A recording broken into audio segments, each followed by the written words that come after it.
జగన్మోహన్ రెడ్డి గారిని చూసుకుంటే నిన్నటి వరకు 22 రోజులు బస్సు యాత్రతో మేమంతా సిద్ధం అనేటువంటి సభలు నిర్వహించడం కావచ్చు.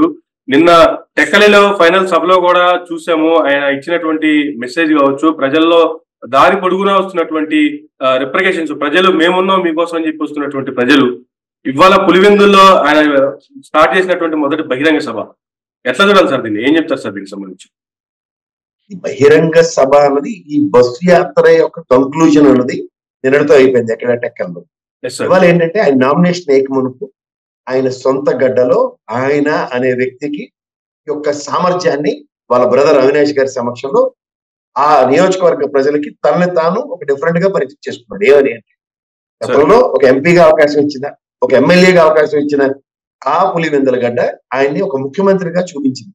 ముఖ్యమంత్రిగా చూపించిన తర్వాత ఆ పులివెందులకి ఎంత సంక్షేమం చేసామో, ఎంత అభివృద్ధి చేసామో, ఇంకా తన బృహత్తర కార్యక్రమం రాబోయే రోజుల్లో ఇంకా ఎంత చేయబోతున్నాం. దానికి బస్ స్టాండ్ విషయం కానీ, కాలేజీల విషయంలో కానీ, అలాగే సంక్షేమం 95% దగ్గర అందించిన ఉదంతం కానీ, ఇవన్నీ విపులంగా వివరిస్తూ ఆయన కుటుంబం మీద ముప్పేట దాడి చేస్తున్న దుష్ట చతుష్టయంతో చేతులు కలిపిన అక్క చెల్లెల యొక్క ఆక్రందనని కూడా విత్ కన్సర్న్. ఎందుకంటే అక్క చెల్లెలు ఎంత ముఖ్యమో తమ్ముడు కూడా అంతే ముఖ్యం, వీడు అందరికన్నా చిన్నవాడు అని అవినాష్ని సభాముఖంగా పరిచయం చేస్తూ కూడా తన కుటుంబంలో ఉన్న వాళ్ళందరినీ తను ఒక పెద్ద మనిషిగా కడుపులో పెట్టుకుని చూసుకోవడానికి అతను ఎంత ఔదార్యాన్ని ప్రదర్శిస్తున్నాడో గమనించుకోమని.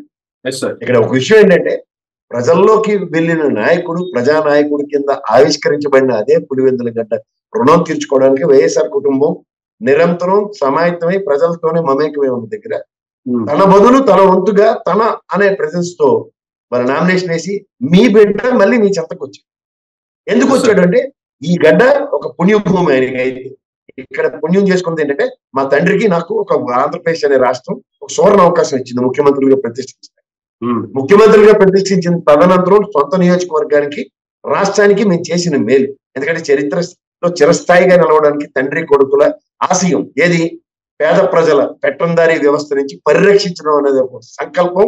వాళ్ళ ఆశయాన్ని నిరంతరం ప్రజలకి సంక్షేమం చేస్తూ తను ఏ విధంగా ప్రమాణాలను నిలుపుకుంటున్నాడు అన్నదాన్ని తన నియోజకవర్గ ప్రజల సమక్షంలోనే తనను తాను సమర్పించుకున్నాడు. ఏమని అంటే ఎస్, మీరు నాకు ఇచ్చిన ఈ అవకాశం నా నియోజకవర్గ పరిరక్షణలో తండ్రి కొడుకులుగా మీ ఇద్దరం చేసిన దాంతో రాష్ట్ర ముఖ్యమంత్రిగా మా నాన్నగారు ఆయనలో ఆరోగ్యశ్రీ అనే ఫీజు రీయింబర్స్మెంట్, ఉచిత కరెంట్ అలాంటివి ఎన్నో చేసుకుని వచ్చిన దగ్గర నేను కూడా ఈ నవరత్నాలు మా నాన్నగారి కన్నా నేను ఇంకా మెరుగైన తండ్రికి మించిన తనయుడు, తండ్రికి తగ్గ తనయుడు అనిపించుకోవడానికి నా ప్రయత్నంగా మీరు నాకు ఇచ్చిన అవకాశం. పులివెందుల గడ్డ ఒక పుణ్యభూమి, ఇక్కడ నాకు ఇచ్చిన అవకాశానికి నా తండ్రి కొడుకులు మీ ఇద్దరం ఈ విధంగా చేస్తున్నాం అన్నది ప్రజలకు ఒక పరిచయ పత్రం ఇచ్చినట్టే.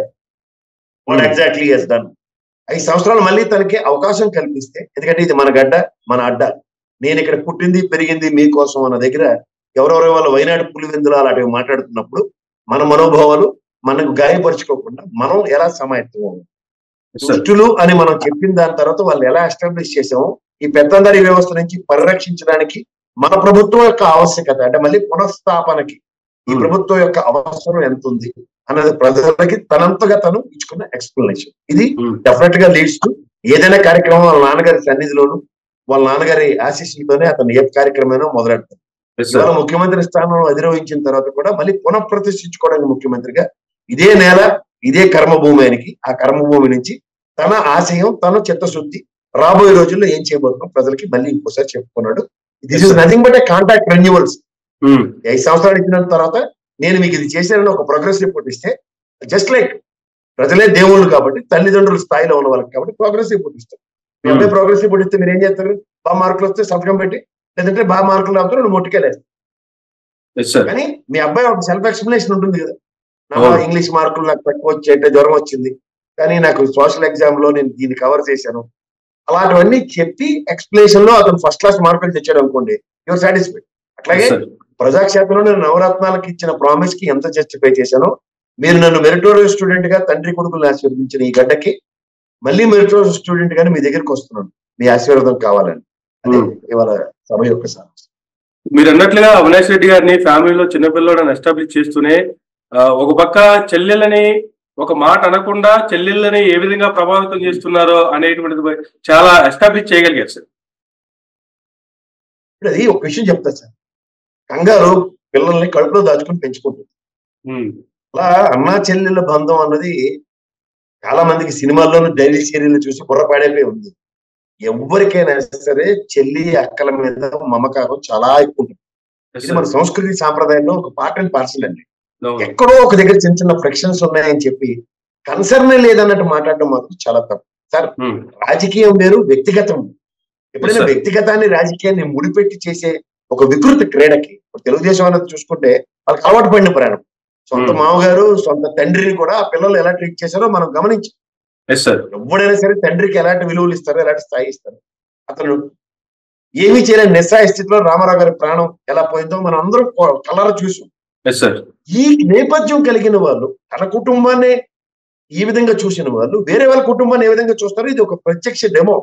ఉమ్, మనస్తత్వం అంటే కుంచిత స్వభావం అంటారు. కుంచిత స్వభావం ఉన్న వాళ్ళు ఎలా ప్రవర్తిస్తారు అన్న దానికి ఇది ఒక నిలువెత్తు నిదర్శనం. ఉమ్, తండ్రిని ఎవరి ఆయంలో ఏం జరిగిందో ప్రజలందరికీ తెలుసు. అదే చెప్పాడు ఆయన.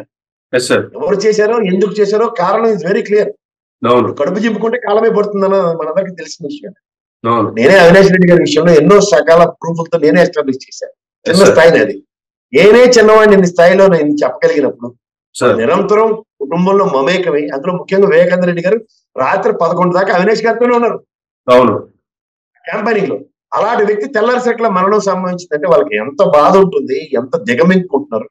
ఉమ్, ఆడపిల్లలు కాబట్టి కాస్త ఆపాడు మాట్లాడతారు. మగవాళ్ళు ఇద్దరు నిన్న మొన్నటి దాకా అవినాష్ రెడ్డి గారు మాట్లాడిన ఉదంతో చూసాం మనం. yes sir. ఈ రోజున జగన్మోహన్ రెడ్డి గారు బరస్ట్ అవడం చూసారా?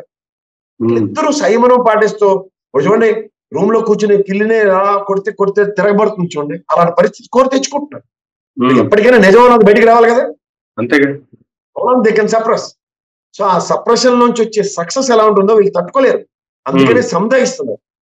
ఉమ్, మనిషి యొక్క స్థిమితమైన మనసుతో ప్రవర్తిస్తున్న జగన్మోహన్ రెడ్డి గారు, అవినాష్ రెడ్డి గారి యొక్క సారాంశం ఏంటంటే, sir end of the day 6 నెలలు సాగు చేసి మూలలో ముస్లింలు పొడవడానికి ఎవరు కరసాగు నేర్చుకోరు కదా. అవును సార్. తెలుగుదేశం పార్టీయా? తండ్రిని కూడా వయసు మీరిన వాడు కూడా ఆలోచించకుండా యుద్ధం చేయడానికి.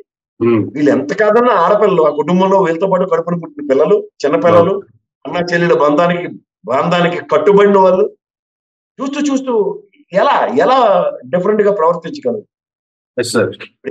బ్యాగ్ ఆడుతున్నాం, సిగరెట్ కాలుస్తున్నాం, మీ అబ్బాయి ఎవరికి దొరికాడు అనుకోండి, మరి చంపారు కదా మీరు. గట్టిగా మందలించి ఓ దారిని పెట్టడానికి విశ్వ ప్రయత్నం చేస్తారు. అదే జగన్మోహన్ రెడ్డి గారి తాపత్రయం. కానీ ఇంకేంటి. Thank you sir, thank you very much అండి. ఇదండి ప్రసాద్ గారి విశ్లేషణ. ఇది నాటి ఇంటర్వ్యూ. మరొక ఇంటర్వ్యూ మళ్ళీ కలుద్దాం. చూస్తూనే ఉండండి మైరా మీడియా.